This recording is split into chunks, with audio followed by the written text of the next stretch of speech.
In the 80s, Tiny traded under Opus brand. Here's an advert for PC Turbo, a cut-down AT model IBM created for the budget sector. Looking inside, you can see how large the PCs of the time were. This Opus model included the 5.25-inch disc as well as a 3.5-inch disc. The 5.25 discs were soft, and office staff would often staple them to documents without thinking of the damage this would do. A Shinhwa 20MB hard drive was with this PC. In the 90s, the growth of the PC market was amazing and Tiny enjoyed the success. UK computer ownership was only 13% in 1990, but by 1999 to 2000, ownership had gone up to 38%. An increase of 25%. Tiny grew a network of showrooms and heavily used TV advertising targeting different markets. For the younger age group, they created a Barney advert to demonstrate the child-friendly games available on PCs. Like one of these for Christmas? But if you have one of these, they probably want one of these. Hello there. So, clever old Tiny have put it all together First for letter. a remarkable early learning adventure That's great. at a remarkably low price. And the Tiny Early Learner System has an Intel Celeron processor. See it all together at your local Tiny showroom. The best things this Christmas come in tiny packages. In 1985, Tiny was selling 486 models for about £649 to £900. A new Pentium 90MHz was still over £1,000. There were 2 showrooms in London and Manchester. For the younger adult market, they showcased how a tiny computer could fill all your gaming needs you would need with a DVD and printer with no mention of graphics card. Come down to the Tiny sale for big bargains on amazing PCs. Like this Tiny Power DVD Plus system with Intel Pentium 2 processor.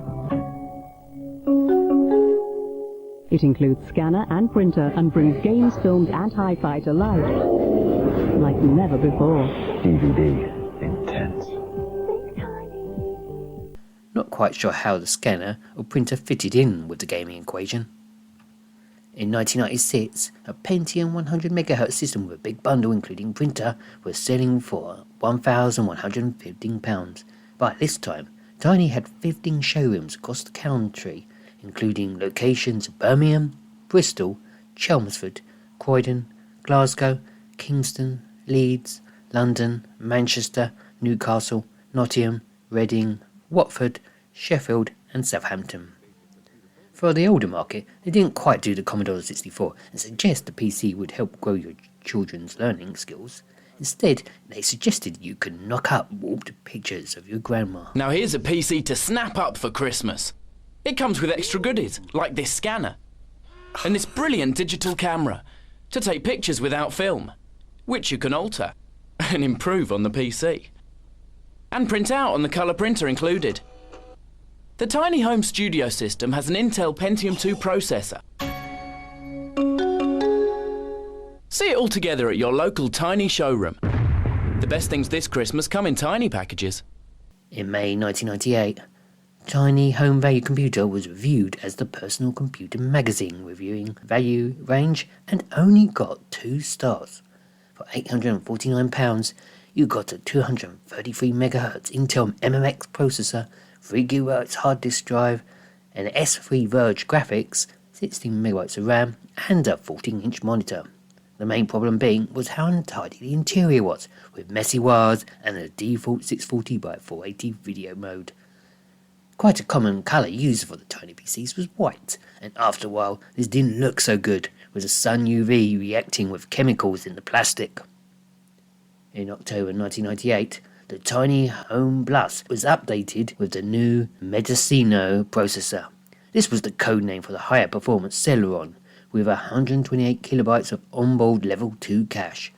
This made it much faster at the time than other low-budget processors such as Cyrix and AMD. The system included 64MB of SD RAM and, for the time, a big 8GB hard disk. By 2001, Tiny had a wide range of PCs for different markets. They had the home range from the home value to the home plus, entertainment value to the entertainment plus.